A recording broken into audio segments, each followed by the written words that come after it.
Being an automotive technician is not always fun and games. Sometimes you got to work on cars that you absolutely do not want to work on. And in this case, I got this van I got to do a tune-up on, and it's out here in the sun. There's no room for it in the bay. It's not going to be fun. So on days like this, what I like to do is you get really focused and you make sure that these jobs go as fast as you can get them out of here. And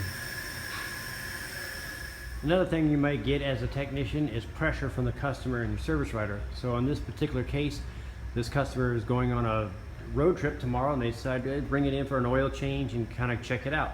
So I check it out, and it needs a belt. So I go to put a belt on it, and as I'm putting the belt on it, I notice it has a few oil leaks and stuff. But right next to the belt is the crank sensor, and if you look at the wiring right there, it's all rotten. Well, I inadvertently didn't see it when I was changing because it's plugged in, but I changed the belt and I disturbed the wiring harness here, and now the car intermittently will stall. Didn't do it before, and the cause of it is because the insulation on the wires is rubbed off in the crank. But because it didn't do it before, now all of a sudden your album's the last person to touch it, so now I have to deal with it. So I figured the problem out pretty quickly.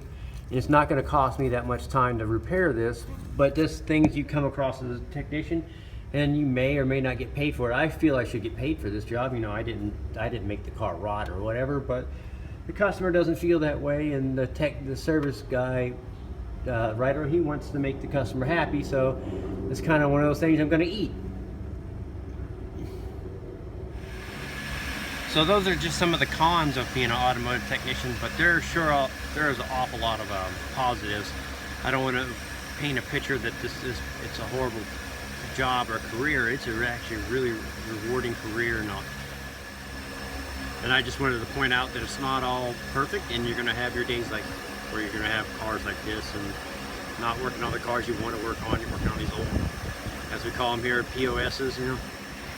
I'm Brian Essen from How To Automotive, and I'd like to thank you guys for watching my videos, and encourage you guys to get out there and work on some cars. And thank you again for watching.